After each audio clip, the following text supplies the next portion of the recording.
Firman-Mu Tuhan, berita bagi kakiku, sabda yang hidup, terang bagi jalanku.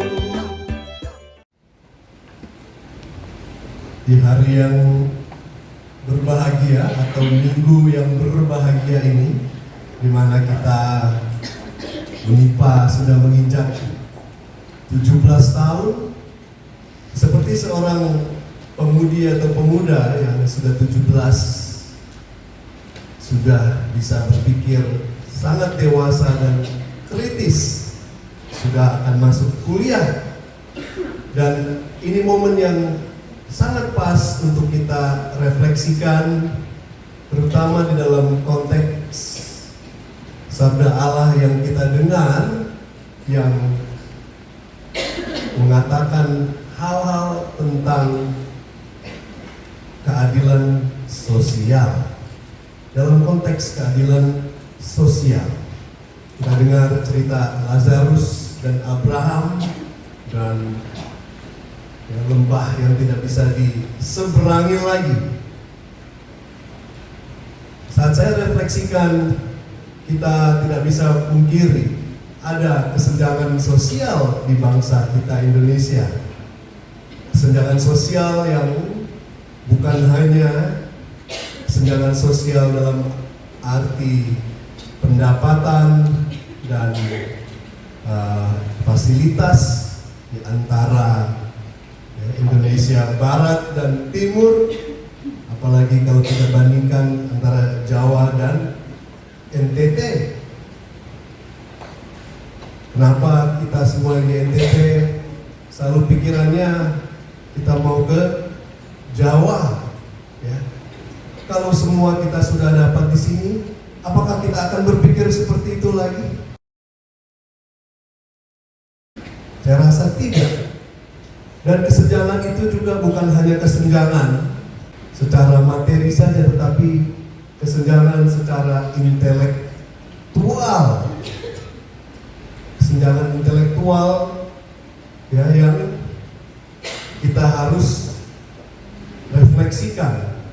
Sebagai salah satu anggota Unipa yang baru saja belum lama 1 tahun 2 tahun, dan kami yang masih muda-muda ini, saya membayangkan perjuangan Bapak Sabinus dengan Pater Mikael di awal-awal 17 tahun yang lalu, yang tidak tinggal diam untuk melakukan sesuatu agar ketidakadilan sosial dan intelektual itu bisa berubah. Itulah yang Tuhan katakan, bahwa kita harus melakukan sesuatu. Tidak bisa hanya dengan seperti orang kaya itu yang duduk, yang menikmati dan berpesta pora, sedangkan Lazarus hanya duduk di luar di pagar dan tidak bisa mendapatkan apa-apa. Kita turun dan melakukan sesuatu. Tetapi saat kita juga sudah beranjak usia ke-17 tahun, kita juga bisa terjebak di mana kita Unipa yang berumur 17 bisa juga seperti layaknya sang orang kaya itu yang sudah puas, dan kita bisa berpesta pora, dan kita terjebak karena kita yang begitu kaya secara intelektual. Kalau kita bandingkan, ya, kita dengan 5.000 sekian lulusan Unipa dan dibandingkan dengan berapa banyak masyarakat, jumlah masyarakat di sini, kita termasuk yang sangat elit. Kita sangat elit, kaum elit dari warga di NTT ini. Kita bisa berpuas diri. Bagi kita yang muda-muda, para bapak ibu dekan, bapak rektor, ya, ini kita tidak bisa hanya berdiam dan berpuas diri saja. Termasuk saya juga. Kita bisa berpuas diri sehingga kita terjebak dan kita menjadi dalam posisi orang yang kaya itu, sedangkan saudara-saudari kita yang di pinggiran di mana-mana masih juga haus dan lapar akan kekayaan intelektual yang Tuhan sudah sediakan.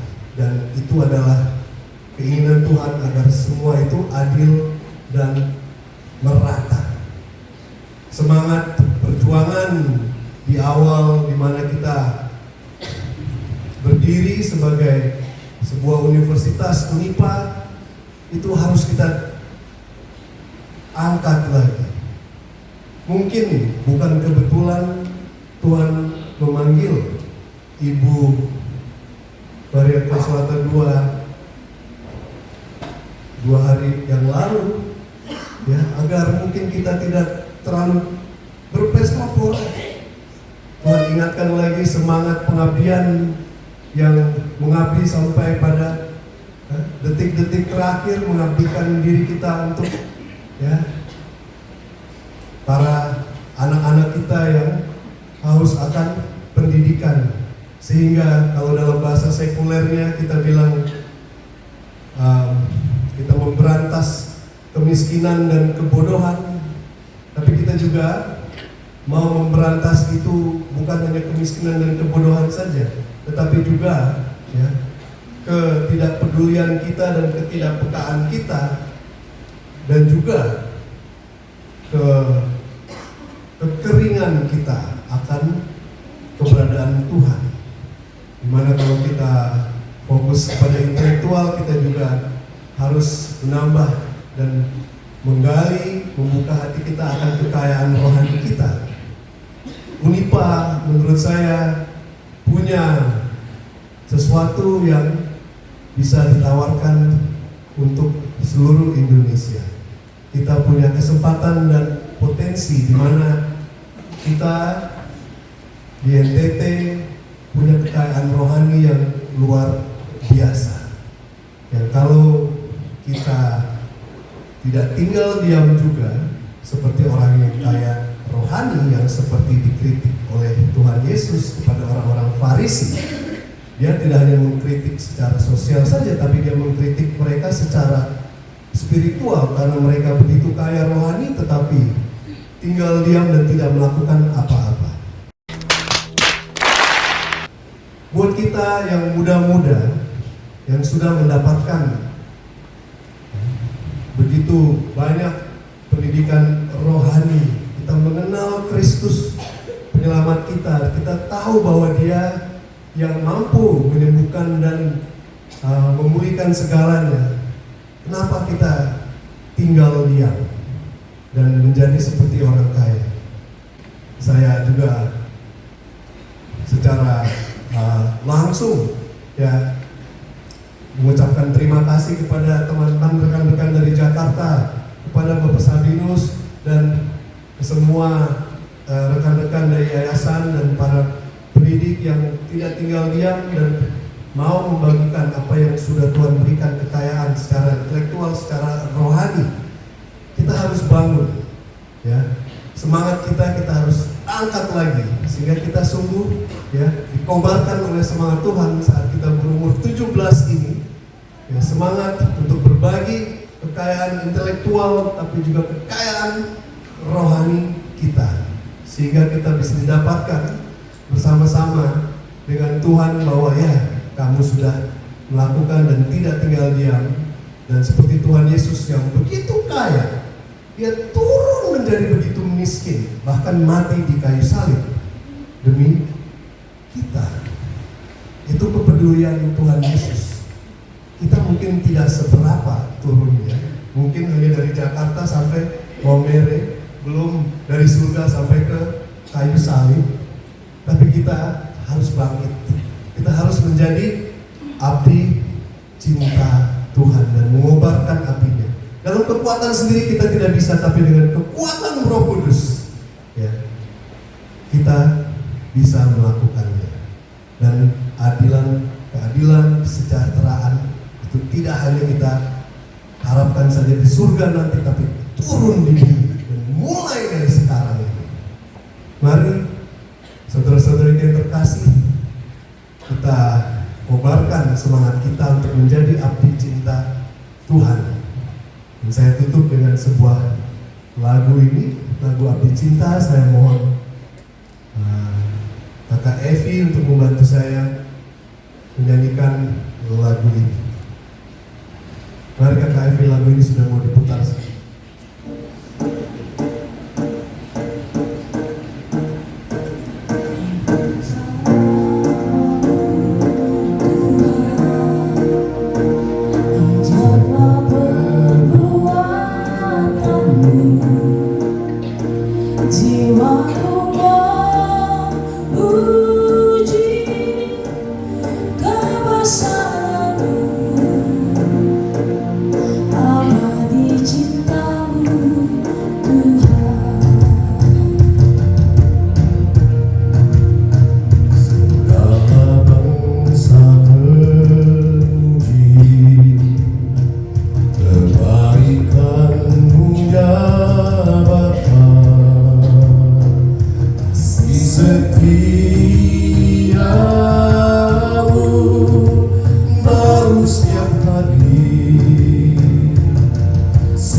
Bapa yang Maha Kuasa, Maha Murah Hati, dan Maha Adil, kami mengucap syukur hari ini kami bisa merayakan ulang tahun Unipa yang ke-17 dengan meriah. Kami mengucap syukur atas penyertaan-Mu selama ini, sehingga sungguh keadilan-Mu yang sudah ada sejak dahulu kala semakin lagi terasakan bagi kami. Kami berdoa agar Roh Kudus-Mu selalu mengobarkan hati kami untuk selalu mau mengabdi dan menjadi abdi kasih-Mu, sehingga semakin banyak orang bisa merasakan kasih-Mu yang tiada habisnya, keadilan-Mu yang tiada duanya, dan kebesaran-Mu di dalam hidup kami, sehingga sungguh tidak ada satupun yang kurang, baik secara jasmani, secara intelektual dan rohani. Janganlah kami tinggal diam, hidup dalam comfort zone, tetapi biarlah kami dengan kekuatan Roh Kudus-Mu semakin lagi dikobarkan dengan api cinta dan mau memberikan diri kepada sesama seperti Kristus yang kaya, yang rela turun di kayu salib, mati miskin, menderita, agar kami bisa bahagia bersama Engkau di surga.